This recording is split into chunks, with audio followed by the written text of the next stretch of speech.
विजेता जी, दिल्ली से। शेरवंश महाराज जी। गुरुदेव भगवान, इस मृत्यु लोक में आने के बाद जिन जिन से हमारा रिश्ता बनता है, जो दुख या सुख प्राप्त होता है, उन आत्माओं द्वारा वो क्या पुनर्जन्म का रिश्ता या पूर्व जन्म का रिश्ता होता है? पूर्वजन्म का प्रारब्ध कर्म होता है। जहां हमारा जैसा कर्म है वो आकर के सुख या दुख हमको देगा। अब जैसे कर्म बिगड़ा हुआ है तो रूप में तो आएगा, लेकिन पूरे जीवन आपको क्लेश देता रहेगा। वो ऐसे आचरण करेगा कि आपको क्लेश होगा, वो आपको मारेगा, आपको गाली देगा, आपकी संपत्ति का नाश करेगा। आया पुत्र रूप में ही है, लेकिन हमारा कर्म है जो हमको दुख देने आया है, तो पुत्र रूप में आया है। ऐसे ही सुख रूप में आया है, विनम्रता, बड़ा प्यार, पूरे जीवन भर ऐसे आचरण जिससे देख देख करके सुख हो, वो कर्म। को न काहू के सुख दुख कर दाता, निज कृत कर्म भोग सुन भ्राता। हे भाई, कोई किसी को सुख दुख नहीं देता, अपना कर्म ही सुख दुख देता है।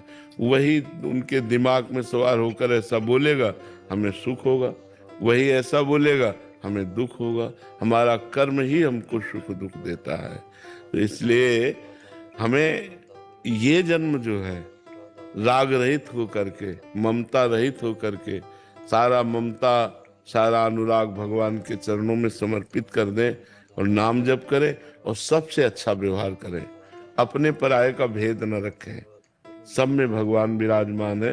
ये अपने पराये छोटे छोटे घरों में अपने को बांट ले, ये सब अज्ञान की बातें हैं। भगवान, लेकिन मेरा व्यवहार सबके साथ अच्छा होता, लेकिन प्यार और इज्जत के लिए हमेशा तरसती हूँ। मेरा व्यवहार तो सबके लिए अच्छा होता है, बट सामने से प्यार और इज्जत के लिए मैं हमेशा तरसती रहती हूँ। नहीं, इसकी जरूरत नहीं है। दुखी हो जाओगी, परमार्थ में नहीं चल पाओगी। तुम्हें कोई प्यार दे संसार में, तुम्हें कोई सम्मान दे संसार में, ऐसी आकांक्षा रखना बिल्कुल गलत आकांक्षा है। ये घोर विष की पान करने की वृत्ति है। सम्मानम कल्याति घोर गरलम, नीचापमानम सुधा। मैं तुम्हारे साथ अच्छा करूंगा और तुम हमारे साथ अगर गलत करोगे तो भी मैं तुम्हारे साथ अच्छा करूंगा। मैं आकांक्षा नहीं रखता कि आप मुझे सम्मान दें या हमें वाहवाही करें, इसलिए मैं नहीं करता।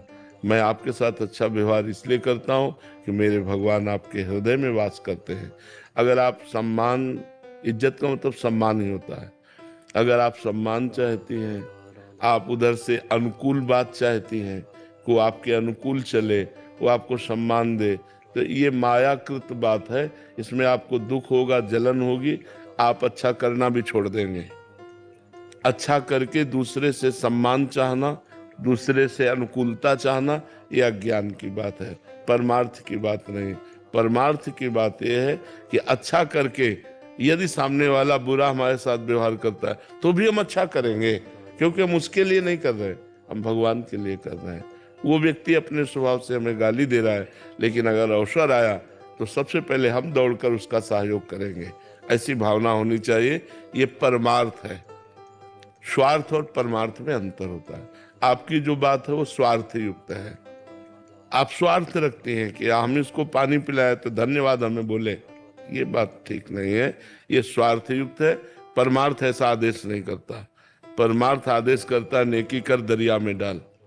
अच्छा किया और परमात्मा के लिए समर्पित कर दिया, तुम हमारे साथ उसके बदले में क्या व्यवहार करते हो, हमें उससे कोई मतलब नहीं है। अगर आप परमार्थ में चलना चाहती है तो इस बात को स्वीकार करें, क्योंकि दुखों का नाश करने वाला परमार्थ ही, अध्यात्म ही है। स्वार्थ में तो दुख ही दुख है। ये पक्की बात समझ लीजिए कि जिसको आप सहयोग करेंगी, अधिक से अधिक जिसको आप प्यार देंगी, सम्मान देंगी, दुलार करेंगी, वही ऐसा आचरण करेगा कि आपका हृदय जलेगा। अगर आप सम्मान और इज्जत चाहती हैं तो परमार्थ पे फिर चलना बड़ा कठिन हो जाएगा, क्योंकि संसार प्रतिकूल व्यवहार करता है। हमको हंस के प्रतिकूलता को टाल करके आगे बढ़ना है। अगर हम इसी अनुकूलता प्रतिकूलता में स्थित रहे तो क्षमता को कैसे प्राप्त होंगे, कैसे भगवान के चरणों तक हम पहुंचेंगे। ये मार्ग बड़ा चढ़ने वाला है, ऊर्ध्वगामी मार्ग है। ये मार्ग ऊर्ध्व है, ये अधो मार्ग है। तो अधो मार्ग की तरफ मत चलो, ऊर्ध्व मार्ग, स्वार्थ की तरफ मत चलो, परमार्थ की तरफ चलो।